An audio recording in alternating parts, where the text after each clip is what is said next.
या ठिकाणी आता शिवसेनेचे सर्व उमेदवार आज फॉर्म भरणार आहे आणि त्यांची इथे छत्रपती शिवाजी महाराजांच्या पुतळ्यापासून भव्य दिव्य रॅली सुरू होणार आणि ते उमेदवार अर्ज भरणार. शक्ती प्रदर्शन असं मोठं झाले. नमस्कार. कोणती आता मला सांगा, कोणत्या उमेदवाराचे समर्थक तुम्ही? आम्ही शिवसेना. उमेदवार कोण? संत दादा माणिक ज्ञानेश्वर चव्हाण. अच्छा, तर तुम्ही तर पूर्ण नाव घेतलं राव. पाटे काय गाव कोणतं तुमचं? वडदच आहे. वडदचं आहे. वडदवरून किती लोक आले? वडदवरून कमीत कमी 95-100% लोक आहेत वडदचे. आता कोण कोण लढती मध्ये जरा कोणाची लढत होईल? तर गुलाब पारखे आहेत, बुचके आहेत, चव्हाण आहेत. नाही, शक्यतो आशाताई बुचके आणि संतोष दा यांच्या दोघांमध्येच गुलाब पारखे काय नाही. आशाताई बुचकेंची ताकद आहे. आता आशाताई बुचकेने एक निलेश चव्हाण म्हणून तुमच्या गावाला काय इकडे नाही गेलंय. काय नाही त्यांचं एवढे नाही काही. नाही त्यांचं काही एवढे का बरं? तुमच्याकडे असले होणार. नाही. तुमच्याकडे असले ती ताकद आहे. तो तसा नाही विषय. 5-1% तिकडे इकडे तिकडे होऊ शकतं. संतोष चव्हाण का आवडतात तुम्हाला? का संतोष चव्हाण आवडतात? शेतकऱ्यांचा काय वळू आहे.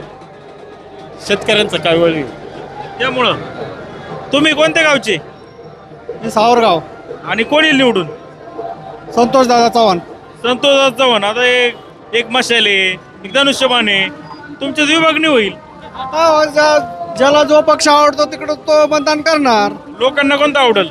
संतोष दादा चव्हाण. का बरं? कार्य चांगले, तरुण मतदार उमेदवार आहे. मग गुलाब पारखे म्हणतात मी ताकदवान आहे. प्रत्येक जण प्रत्येकाच्या याच्या प्रमाणे आहे, पण संतोष दादा चव्हाण 100% निवडून येणार. कोण? कुणाचे कार्यकर्ते? आम्ही प्रकाश भाऊगीते यांचे कार्यकर्ते. प्रकाश भाऊ किती पंचायत समिती. हो, पंचायत समिती. काय होईल? विजय होणार, निश्चित विजय त्यांचा. आणि वर कोण आहे? वर आपले चव्हाण आहेत. त्यांचं काय होईल? त्यांचा पण निश्चित विजय होणार आहे. पण गुलाब पारखेची भरपूर काम आहेत.